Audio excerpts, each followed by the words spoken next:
내가 태어난 마을은 감카르 고원의 끝자락에 있었다. 사람들은 그곳을 바람의 골짜기라고 불렀다. 사계절 내내 바람은 쉼없이 불었고 겨울의 눈보라와 여름의 비바람은 언제나 우리 삶을 시험했다. 그러나 그 바람은 동시에 나의 첫 스승이었다.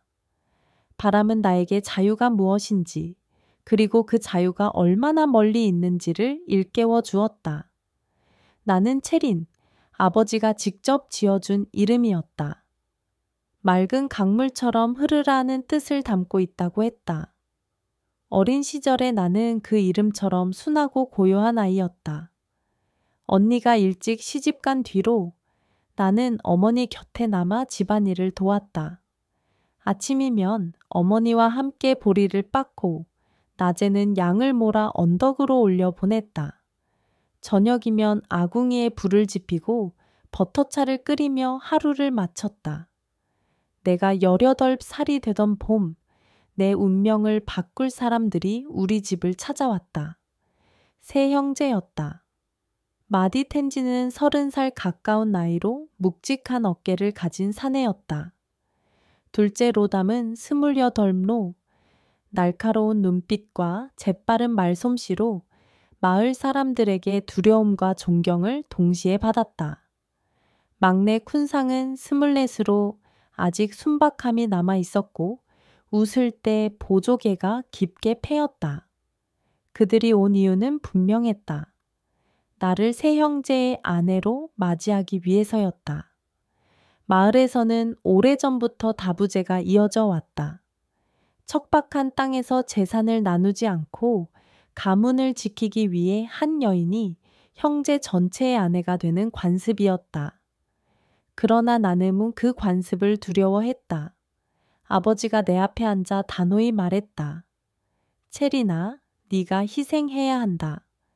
이 혼인은 우리 집안의 미래를 살릴 것이다. 나는 아무 말도 할 수 없었다. 아버지의 얼굴에는 단호함과 동시에 피로가 묻어 있었다. 그는 이미 너무 많은 계절을 싸우듯 살아온 사람이었다. 어머니는 옆에서 눈물을 훔치며 고개를 끄덕였다. 결국 나는 순종할 수밖에 없었다. 결혼식 날 마을은 북소리와 피리 소리로 가득했다. 나는 붉은 비단 옷을 입고 세 남자의 옆에 앉아 있었다. 사람들은 축복을 보냈지만 내 귀에는 바람 소리만이 크게 울렸다. 마디 텐진이 내 손을 잡으며 속삭였다. 걱정 마오, 우리가 함께 지켜줄 것이오. 그러나 그 말은 나에게 위로가 되지 못했다. 나는 새 그림자 사이에서 점점 작아지는 내 모습을 느꼈다. 결혼 후 나는 그들의 집에 들어갔다. 넓은 보리밭과 수십 마리의 야크가 있는 큰 집이었다. 시어머니는 처음에 나를 반갑게 맞으며 살림을 가르쳤다. 버터를 휘저어 기름을 떠내는 법, 겨울을 대비해 치즈를 말리는 법, 경전을 외우며 저녁마다 등불을 밝히는 의식까지. 나는 최선을 다했다. 하지만 밤이 되면 두려움이 찾아왔다. 오늘은 누구와 함께 방을 써야 할까? 마디 텐지는 묵묵히 나를 존중했지만 둘째 로담은 점점 집착을 드러냈다. 그는 내 눈빛 하나에도 불같이 반응했다. 막내 쿤상은 어색하게 다가오며 늘 조심스러웠다. 나는 매일 밤 다른 불안 속에서 잠들었다. 나는 종종 어머니에게 속삭였다. 어머니, 저 어떻게 해야 하나요? 그러면 어머니는 고개를 숙이고 말했다. 참아라, 체리나.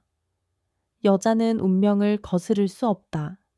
나는 그 말을 가슴에 새기며 다시 하루를 버텼다. 결혼의 두 번째 겨울은 유난히 길었다. 눈발은 낮에도 흩날렸고 집 뒤 언덕의 초르템 위로 까마귀가 원을 그리며 맴돌았다. 나는 아궁키에 불을 지피고 커다란 주전자에 버터차를 올려놓았다. 기름이 표면에서 반짝이며 기포를 토할 때마다 내 마음속에서는 얇은 얼음이 금 가듯 조용히 갈라졌다. 삶은 겉보기엔 무난했다. 아침에는 들로 나가 보리를 살피고, 낮에는 양털을 삶아 헹구고, 저녁이면 등잔심지를 다듬어 불을 밝혔다. 그러나 밤이 가까워질수록 집안의 공기는 금속성의 긴장으로 차올랐다. 오늘은 누구의 목도리가 방문 고리에 걸릴까? 남편들의 순번을 알리는 그 목도리는 어둠이 내릴수록 한 가지 상징만 남겼다. 질투. 마디텐지는 대개 말없이 규칙을 따랐다. 그가 문고리에 목도리를 걸던 날이면 그는 먼저 내 손을 따뜻한 손등으로 덮으며 낮에 있었던 일들을 조심스레 물었다. 물길 바꿔놓은 보리밭, 흙이 괜찮았소? 나는 고개를 끄덕였다. 텐지는 낮에도 밤에도 묵직하게 한결같았다. 그 한결같음이 나를 잠깐의 안도 속으로 밀어넣었다가도 나를 더욱 죄책감으로 몰아넣기도 했다. 나는 여전히 아이를 품지 못했기 때문이다. 둘째 로담은 눈빛이 매서웠다. 순번이 자기 차례가 아닐 때에도 그는 창밖을 서성였고 문틈 사이로 그림자가 새우르륵 미끄러지는 것을 나는 여러 번 보았다. 그는 내 눈썹의 떨림까지도 자기에게 숨긴 무언가라고 여기는 듯 했다. 체린, 내일은 장터에 가지 마. 사람들이 너에게 너무 말을 걸어. 그들의 눈빛이 마음에 안 든다. 나는 이유를 묻지 않았다. 로담은 언제든지 이유를 만들 수 있는 사람이었고 나는 그 이유들의 창날에 부딪히고 싶지 않았다. 막내 쿤상은 서툴렀다. 그는 나를 마주 볼 때마다 손끝이 먼저 흔들렸다. 양치기에 손인이 늘을 갈라져 있었고 겨울이면 더 거칠어졌다. 그는 종종 나를 언덕으로 데려갔다. 휘파람을 이렇게 불면 야크가 천천히 모여들어. 그는 입술을 둥글게 말아 바람을 자르듯 휘파람을 불었다. 야크들이 귀를 쫑긋 세우며 우리 쪽으로 움직였고 우리는 그 검은 물결을 사이에 두고 잠깐 웃었다. 그 순간들에는 욕심이 없었고 그래서 더 아렸다. 마을 축제가 돌아왔다. 라마가 방문해 장터 한복판에 황금빛 탕카가 펼쳐졌고 우리는 차강을 나눠 먹으며 춤꾼들의 발놀림을 보았다. 나는 시어머니 옆에 앉아 무릎 위 염주를 굴렸다. 시어머니 잠모는 내 손등을 토닥이며 말했다. 체린, 올해는 웃는 연습을 더 해보자. 아이는 웃는 집에 온단다. 나는 억지로 입꼬리를 올렸다. 축제가 끝나고 밤이 되자 로담은 웃지 않았다. 언제까지 축원만 할 거야? 사람들은 말해. 내 몸에 문제가 있다고. 그의 말이 채 끝나기도 전에 텐진이 낮고 단단한 목소리로 막았다. 그만해. 그러나 로담은 고개를 저으며 한 발 앞으로 다가왔다. 형은 늘 감싸. 그게 더 잔인한 거야. 텐진의 손등에 핏줄이 도드라졌다. 막내 쿤상은 우리 셋의 사이에서 쩔쩔맸다. 그날 밤 방문 고리는 비어 있었다. 아무의 목도리도 걸리지 않았고 나는 이불을 목까지 끌어올린 채 새벽까지 뒤척였다. 봄이 짧게 스쳐갔다. 우리는 전통대로 풍요를 비는 의식을 치렀다. 마을 샤먼 행체가 우리 집에 들어와 주술북을 두드렸고 내 머리 위로 향을 영어푸 피워 올렸다. 그는 보리 한 줌을 나무 대접에 넣고 물을 가득 부었다. 새벽마다 이 물을 갈고 기도하시오. 싹이 먼저 트는 쪽에 아이가 내릴 터. 우리는 3개의 대접을 세워두었다. 텐진, 로담, 쿤상, 3사람의 이름을 얇게 나무에 새겨 꽂았다. 일주일쯤 지나자 로담 이름이 꽂힌 대접에서 미묘하게 하얀 뿌리가 솟았다.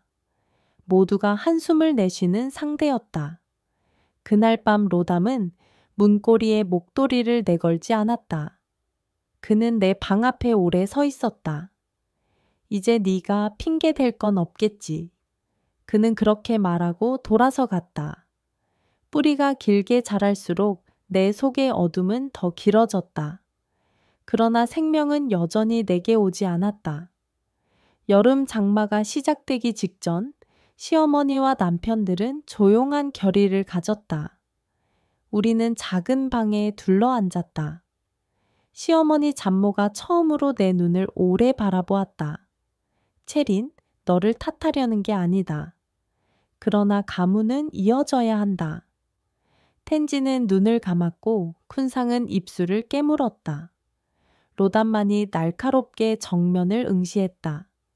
그날 밤 이후로 나는 내 방의 물건들을 한 번씩 다 만져보았다. 손에 쥘 수 있는 것과 놓아야 하는 것을 구분하려 했다.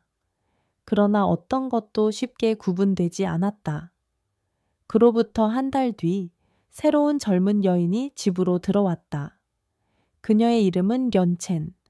눈동자가 깊고 웃을 때 입가가 깔끔하게 접혔다.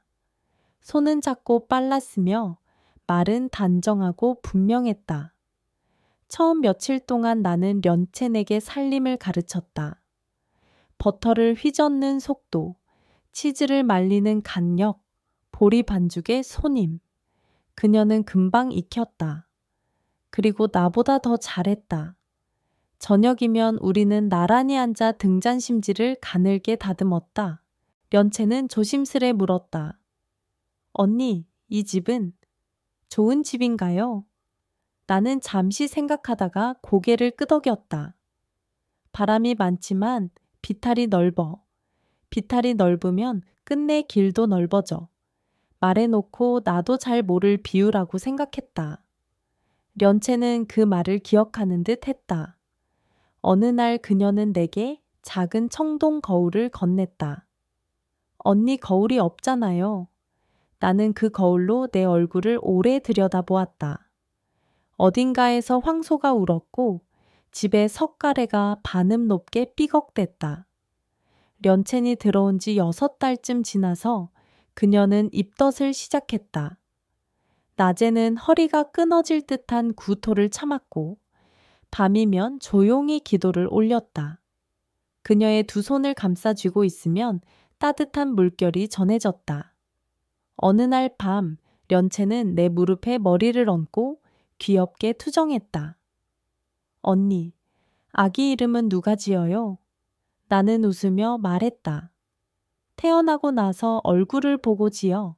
얼굴의 빛깔이 이름이 되기도 해. 련체는 잠시 눈을 감았다 뜨더니 속삭였다. 언니가 지어주세요. 그 말을 듣는 순간 내 가슴 어딘가 오래 닫아둔 창문이 바람에 흔들렸다.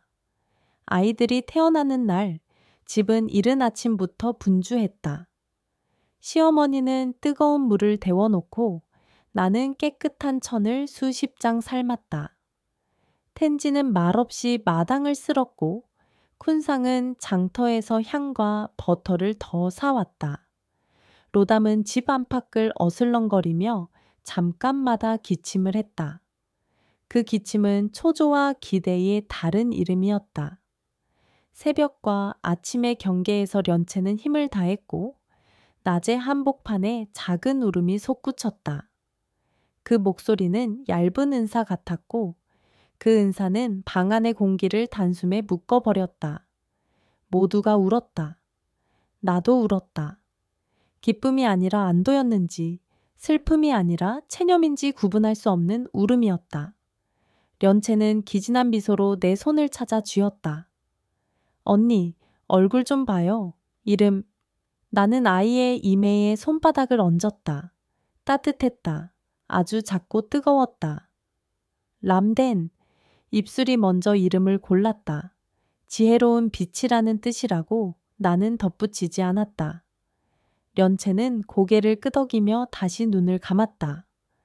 람덴은 보름 만에 내 손길을 기억하는 듯 했다. 내가 노랫가락을 낮게 부르면 눈꺼풀이 천천히 내려앉았고 가끔은 내 가슴께로 몸을 말아 잠들었다. 나는 그 작은 무게를 잠깐이라도 잊고 싶지 않았다. 아이는 굽은 손가락으로 내 옷깃을 움켜쥐곤 했고 새벽마다 빠르게 숨 쉬었다. 한 달쯤 지나자 아이는 하늘을 오래 보았다. 석가래와 처마 사이의 얇은 어둠과 돌담 위로 번지는 빗줄기 사이에서 그는 눈동자를 굴렸다. 아버지가 셋이야. 어느 오후 마당에서 아이들을 돌보던 나는 동네 꼬마 페마의 목소리를 들었다. 3명이 번갈아 안아. 그러면 사랑도 3배? 페마는 눈을 껌벅이며 내 눈치를 보았다. 나는 웃음을 삼켰다. 사랑은 많이 나눠도 모자라지 않아. 페마는 고개를 끄덕였다. 그럼 언니 사랑은요? 나는 대답하지 못했다.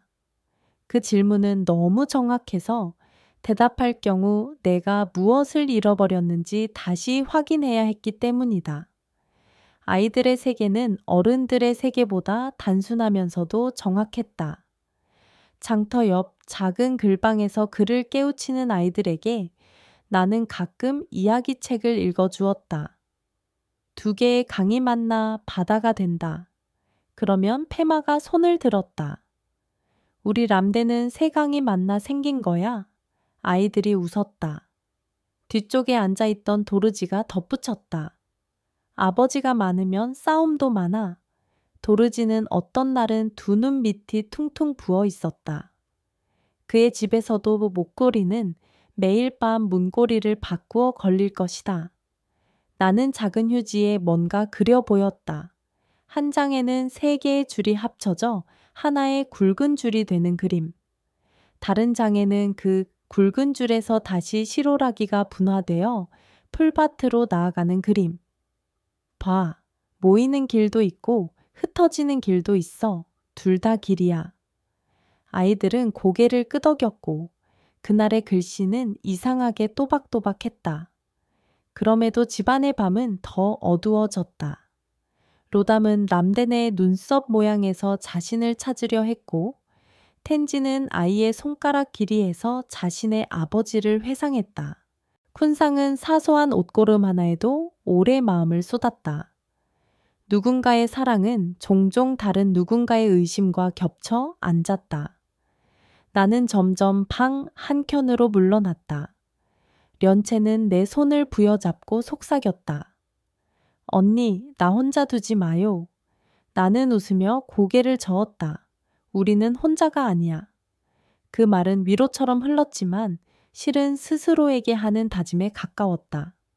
어느 늦은 밤 로담이 내 방 앞에 다시 섰다.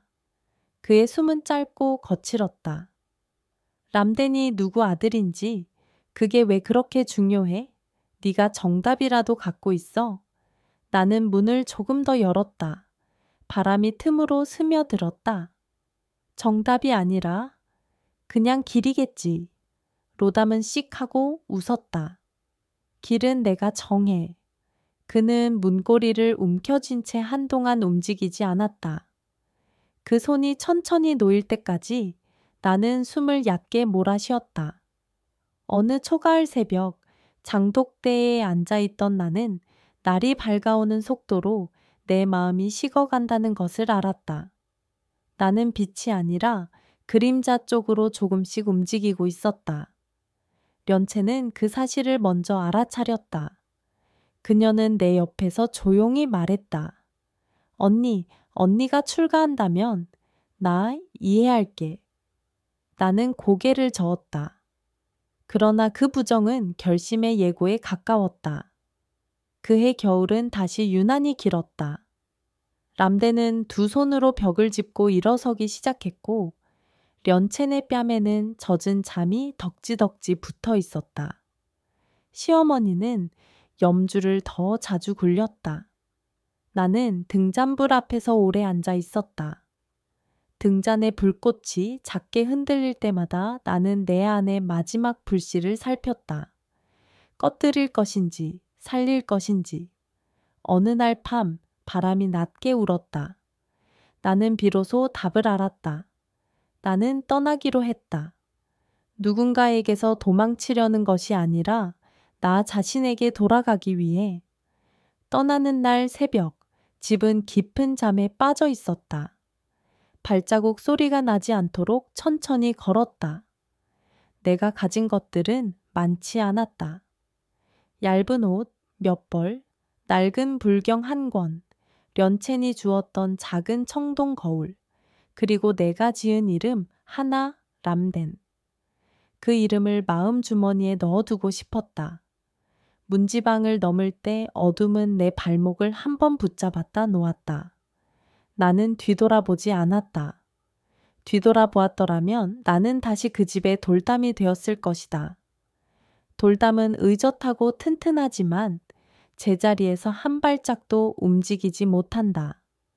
언덕을 내려와 냇물을 건널 때 물은 무릎 위까지 차올랐다.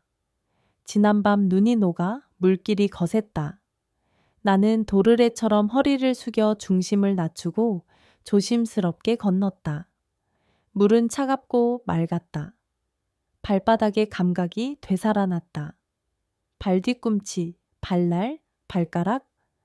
나는 다시 내 몸의 주인이 되었다. 첫째 동이 터울 즈음 동쪽 하늘은 회한이 희석된 분홍빛으로 물들었다. 바람은 여전히 불었지만 더 이상 내 등에만 불지 않았다. 나를 밀어내는 바람이 아니라 나를 앞으로 밀어주는 바람이었다. 며칠 동안 나는 길이 이끄는 대로 걸었다. 때로는 야크 상당과 함께, 때로는 외따로. 나흘째 되는 날 해가 지기 전에 작은 돌집이 보였다. 야라라는 여인이 혼자 살고 있었다. 그는 장터에서 비단과 소금, 차를 바꿔오는 상인이었다. 밤은 밖에서 자는 법이 아니오. 야라는 내 손을 끌어들였다. 그의 집은 따뜻했고 방 한가운데에는 커다란 화로가 지글거렸다. 우리는 버터차를 나눠 마셨다. 이야기가 조심스럽게 오갔다. 나는 내 이야기를 모두 하지 않았다. 그러나 야라는 많은 것을 묻지 않았다. 그 대신 자기 이야기를 했다. 15의 시집과 25의 과부가 되었고 그 뒤로 혼자 장사를 시작했다고. 혼자는 무섭지 않소. 내가 묻자 야라는 웃었다. 혼자라서 무서울 때도 있고 혼자라서 덜 무서울 때도 있어. 사람은 누구나 밤이면 혼자야. 불만 서로 보여줄 뿐이지. 그의 말은 단단했다. 떠날 때 야라는 작은 청록 구슬 하나를 내 손에 쥐어 주었다. 길에서 마음이 떨릴 때 이걸 만져 손끝이 먼저 다 알아. 나는 구슬을 손에 쥔 채 오래 고개를 숙였다. 5째 날 우리는 흔들 다리 앞에 섰다. 강물은 노랫말 없이도 격정으로 넘실거렸고 다리는 사람의 발과 바람의 발걸음으로 동시에 떨렸다. 나는 종종 걸음으로 건넜다. 다리 한가운데에서 잠깐 멈춰 섰을 때 위와 아래, 앞과 뒤가 모두 움직이는 기묘한 순간이 있었다. 나는 양손으로 밧줄을 꽉 잡고 나 자신에게 말했다. 지금은 가운데, 가운데도 길이다. 건너편에 닿았을 때 내 종아리에는 먼지가 울타리처럼 붙어 있었다. 나는 그 먼지를 손끝으로 쓸어내렸다. 라사 외곽에 작은 사원이 보였을 때 나는 이미 머릿속에서 수십 번 문을 두드렸다. 사원의 문은 낮은 음으로 열렸다. 마당에서는 아이들이 작은 나무를 심고 있었고 한켠에서는 연기가 천천히 올라갔다. 비구니 한 분이 다가왔다. 이름을 물었다. 체린입니다. 여기서 무엇을 찾나요? 나는 가슴 깊은 곳에서 대답을 끌어올렸다. 다시 시작할 수 있는 자리요. 그 비구니는 말없이 내 어깨에 손을 얹었다. 시작은 늘 여기에 있지. 그의 손길은 강을 건너는 다리 위의 밧줄처럼 튼튼했다. 나는 머리를 깎았다. 내 머리카락이 바닥에 떨어질 때마다 포기와 해방이 번갈아 올라왔다. 나는 새로운 이름을 받았다. 소남 돌마. 이름을 입안에서 굴려보았다. 소남, 돌마, 한 번 더. 입천장에 닿는 소리가 낯설지 않았다. 사원의 생활은 규칙적이면서 풍요로웠다. 새벽에는 법당에 앉아 목소리를 모아 경을 외웠고 해가 떠오르면 밭으로 나가 감자를 캤다. 낮에는 글을 모르는 마을 어른들에게 글자를 가르치고 아이들에게는 이야기를 들려주었다. 저녁이면 등불을 켜고 마루를 쓸었다. 몸은 매일 피곤했지만 마음은 매일 정리되었다. 나는 종종 청동 거울을 꺼내 보았다. 련첸이 준 그것. 내 얼굴은 조금 다르게 빛났다. 나는 스스로에게 물었다. 나는 지금 나의 얼굴인가? 어떤 날은 그렇다고 다른 날은 아니라고 대답했다. 그 모순이 편안했다. 진실은 늘 한 문장보다 길었고 길어서 아름다웠다. 어느 날 오후 마을에서 아이들이 몰려왔다. 글방을 열어 달라는 부탁이었다. 우리는 사원 뒷마당에 헝겊을 깔고 앉았다. 글은 모양이고 소리는 길이야. 나는 아이들에게 먼저 소리를 들려주고 나중에 모양을 보여주었다. 페마와 도르지 같은 아이들이 여기에도 있었다. 그중 한 소년이 손을 들었다. 이름은 린첸. 그는 혀끝으로 앞니를 살짝 밀며 말했다. 내게는 아버지가 둘 있어요. 내 동생에겐 셋 있고요. 우리는 누구 집 애일까요? 아이들이 킥킥 웃었다. 나는 하늘을 한 번 본 뒤 대답했다. 너희가 누구여야 한다고 정하는 순간보다 너희가 어떤 사람이 되려 애쓰는 시간이 더 길 거야. 길은 사람의 발에 맞춰 넓어지거든. 린체는 눈을 찡그렸다가 갑자기 환하게 웃었다. 그럼 나는 넓은 길이 될래요. 페마가 손을 번쩍 들었다. 나는 고운 길, 웃음이 번졌다. 아이들의 웃음은 새들이 떼지어 날아오르는 소리와 닮아 있었다. 몇 해가 흘렀다. 사원 지붕을 새로 이는 해였다. 여름 폭우가 밤마다 지붕을 두드려 석갈에 몇이 썩었고 우리는 마을 사람들과 함께 새 판자를 얹었다. 지붕 위에서 내려다본 세상은 더 넓었다. 보리밭은 줄무늬처럼 이어졌고 먼 곳에는 흙먼지가 연기처럼 피어올랐다. 그날 해질녘 장터에서 본 듯한 얼굴이 마당에 들어섰다. 채모, 내 옛 이웃이었다. 우리는 잠시 서로를 알아보지 못하는 척했다. 먼저 입을 연 건 채모였다. 너, 아니, 스님. 여기 있었구나. 나는 미소를 지었다. 여기 있었어. 채모는 허리춤에서 작은 보따리를 꺼내 내밀었다. 우리 딸이 실을 꼬았어. 사원의 보탬이 되라고. 그의 눈가에 얕은 물기가 번졌다. 그때 너를 이해하지 못했어. 나는 고개를 저었다. 누구도 완벽하게 이해할 수 없어. 다만 지금처럼 이렇게 실을 더 얹을 수는 있지. 우리는 함께 기도를 올렸다. 채모가 돌아갈 때 그는 내 손을 꼭 잡았다. 손끝은 젖어 있었고 따뜻했다. 어느 겨울밤 장터에서 온 행상이 법당 앞에서 잠시 쉬어갔다. 그는 새 소식을 몇 가지 풀어놓았다. 나는 특별히 귀를 기울이지 않으려 했지만 내 마음은 이미 길을 건너가 있었다. 텐지는 늦은 여름에 열병을 앓았으나 가을에 회복했고 쿤상은 새로 야크를 팔아 지붕을 고쳤다고. 로담은 장정들과 사소한 말씨름을 자주 벌였으나 음력 열나흘 큰달밤에는 아들에게 북치는 법을 가르쳤다고. 아들, 람덴. 내 입술이 그 이름을 아주 느리게 굴렸다. 나는 그날 밤 등잔불 4개를 켰다. 텐진, 로담, 쿤상, 련첸. 4개의 불꽃은 같은 바람에 다른 속도로 흔들렸다. 나는 4번의 깊은 숨을 들이쉬었다 내쉬었다.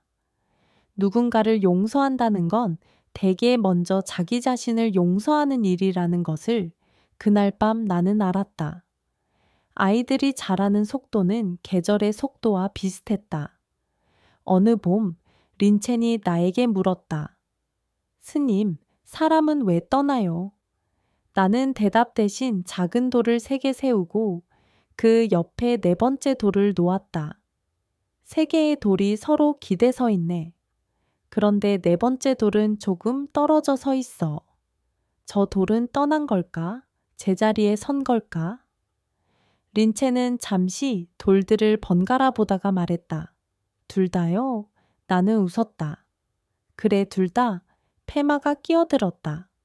그럼 4번째 돌이 다시 돌아오면 나는 어깨를 으쓱했다. 돌아와도 길이고 돌아오지 않아도 길이겠지. 아이들은 고개를 끄덕였다. 그날 우리는 기다림이라는 글자를 썼다. 붓끝이 자꾸 떨려서 아이들은 깔깔 웃었고 나는 그 웃음에 기대 조금 울었다. 사원에는 가끔 장송 소리와 탄생의 울음이 같은 날 들렸다. 사람의 삶은 늘 붙어 다녔다. 어떤 날에는 사원 언덕 위에서 혼자 바람을 맞았다. 나는 자주 2 손을 입가로 가져가 휘파람을 불었다. 쿤상이 가르쳐준 그 소리. 바람은 멀리서 돌아와 내 볼을 스쳤다. 그때마다 나는 내 안에서 오래 잠들어 있었던 것들이 아주 조금씩 깨어나는 것을 느꼈다. 분노의 잔물결, 부끄러움의 금빛 티끌, 사소한 행복의 발자국. 어느 저녁에는 연첸의 꿈을 꾸었다. 꿈속에서 그녀는 여전히 젊고 여전히 분주했다. 그녀가 내게 미소로 말한다. 언니, 람덴이 글자를 쓴대요. 꿈에서 깨어났을 때 내 손바닥에는 누군가의 손이 잠깐 머물다 간 듯한 따뜻함이 남아 있었다. 오랜 시간이 흐른 뒤 나는 한 번 더 큰 결심을 했다. 사원의 아이들 가운데 집이 멀어 글방에 오지 못하는 아이들을 위해 떠돌이 글방을 열기로. 작은 천막과 책 몇 권, 슬레이트와 분필을 담은 보자기를 꾸렸다. 봄부터 가을까지 나는 마을과 마을 사이, 계곡과 능선 사이를 오갔다. 어떤 날에는 바람이, 어떤 날에는 비가 친구였다. 내가 들려주는 이야기들은 점점 덜 아프고 점점 더 넓어졌다. 아이들은 각자의 아버지 수를 말했고 나는 각자의 길 모양을 그려 주었다. 너는 굽은 길, 너는 둥근 길, 너는 여럿이 겹쳐진 길. 아이들은 자신의 길을 마음에 넣었다. 겨울이 오면 나는 다시 사원으로 돌아와 등불을 지키고 바람의 계절을 기다렸다. 사람들이 가끔 물었다. 이제 행복합니까? 나는 오래 생각하지 않으려 했다. 행복이라는 단어는 자주 너무 큰 옷이었다. 대신 나는 이렇게 답했다. 나는 지금 내가 있는 자리를 사랑하려고 애써요. 애쓰는 동안 마음은 조용해지고 조용해진 마음은 길을 알아봐요. 그 대답은 해마다 조금씩 달라졌다. 그러나 핵심은 같았다.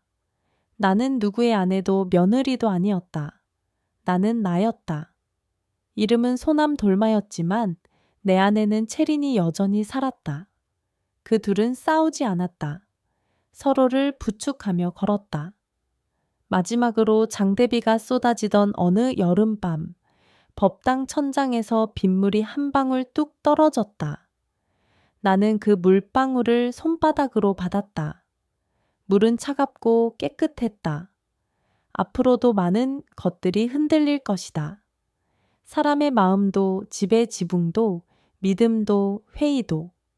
그러나 흔들리는 동안에도 우리는 불을 지키고 글자를 쓰고 아이들의 이름을 불러줄 것이다. 나는 등잔에 버터를 조금 더 얹었다. 불꽃이 잠깐 푸르게 흔들리더니 금세 안정되었다. 바람은 여전히 불었다. 그러나 이제 나는 안다. 그 바람이 내 등 뒤에서만 불지 않는다는 것을. 어떤 날은 옆에서, 어떤 날은 앞에서 어떤 날은 내 안에서 분다는 것을 새벽 종이 울렸다. 나는 일어섰다. 바닥에 창의가 발바닥을 통해 몸으로 세우며 들었다. 나는 두 손을 모았다. 텐진의 부드러운 손등, 로담의 거친 숨, 쿤상의 서툰 웃음, 련첸의 선명한 눈동자, 람덴의 작은 이마. 그 모든 것들을 마음속에 불처럼 켰다. 그리고 천천히 호흡했다. 들숨, 날숨, 살아있는 증거들. 나는 문을 열었다. 새벽이 안쪽으로 걸어 들어왔다. 바람과 함께. 나는 그 바람을 정면으로 맞았다. 그리고 한 걸음을 내디뎠다. 어디든 길이었다. 어디에도 길이었다.